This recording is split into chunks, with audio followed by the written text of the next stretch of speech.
Hello everyone, before we start this video, you may remember a few weeks ago we did a fundraiser, the one shown on screen now, to raise money for night vision equipment. Well, we helped raise the funds needed and I have here some of the photos of the purchased equipment. So the night vision camera was purchased as well as a couple of navigation devices. So thanks very much to everybody who donated. This equipment will be of great help to the forces in Ukraine. Now, let's check out tonight's video. Now, I don't want to jump to conclusions, but it's looking very likely that the shadow of a storm is hovering over Ukraine tonight. This video here shows either a burning oil depot or a burning factory depending on sources in Luhansk, reported to have been struck by 2 missiles. This site is over 100 kilometers from the front lines, and with the news that Storm Shadow is in Ukraine, of course, Storm Shadow is the obvious choice of platform. Ukraine doesn't have many weapon systems capable of reaching this far, but let's use Deep State's rangefinder tool and check the possibilities. First, let's check the location. This is the site that was hit here. Now this doesn't tell us much, so let's zoom out. Here we can see it's in Luhansk city to the south. Now let's check the rangefinder tool. First, the TRG-230 donated by Turkey.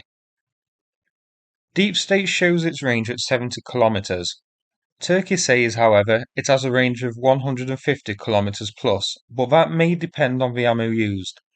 It could be that Ukraine has only been sent the shorter range ammunition for the TRG-230, a bit like how they haven't been sent ATACMS for the HIMARS units.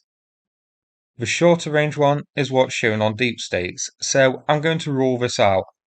GLSDB, 150 kilometer range, and as you can see, it reaches. Deep States is showing this as not in service, and I don't think we have confirmation that GLSDB has actually arrived in Ukraine yet, but it has been committed. So I'm going to rule this out because, as far as we know, it isn't in country. Next up, the Vilkha-M2, Ukraine's domestically produced rocket system with a range of over 200 kilometers. Now, the actual use of this is unknown. Ukraine has confirmed that Vilkha rockets have been used in combat, but whether that's the longer range M2 variant or the shorter range Vilkha-M, I don't know. Vilkha-M, however, shown here, has a range of over 150 kilometers, so it could reach this depot. Deep States does show the M2 longer range variant has active, however, so it could be that. Now, Storm Shadow. 250 kilometers to 300 kilometers. It can easily hit, as shown here. So this is either Storm Shadow or Vilkha. Now, a second video. Before the strike in Luhansk, residents from Ukrainian-controlled town Kramatorsk reported a jet firing missiles over the city. The aftermath is shown here. This has led to speculation that this was a Storm Shadow launch. This is about 130 kilometers from Luhansk as shown here. This isn't Storm Shadow.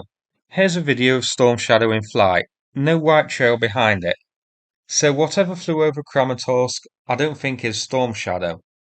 But I'm not an expert on this sort of thing. It could be that depending on, atmospheric conditions or whatever, that Storm Shadow does indeed create a white trail behind it. But judging by the video here showing the Storm Shadow test flight, it doesn't create one. So I don't think this is Storm Shadow. It could be harm or an air-to-air missile launch. But who knows, I could be wrong. Maybe somebody could say in the comments whether Storm Shadow and missiles like this do leave vapor trails in certain circumstances. Now, is the target worth hitting with Storm Shadow? That's a question we need to consider. Some sources initially put this as being an oil storage depot. An important target, but is it important enough to hit with a $1 million missile? However, now Vicegrad24 News is saying this was a factory in the city being used as a barracks with many Russian troops inside, which would make this a very valuable target indeed, not just for troops lost, but as the sort of fear factor, saying, yes, we can hit you this far away. But we are going to have to wait for confirmation, but it's looking very probable that this is Storm Shadow in action. But I do think the missile launch over Kramatorsk, which is being bandied around on Twitter, is a red herring because of a white contrail we can see, which doesn't fit the Storm Shadow launch we saw in testing videos.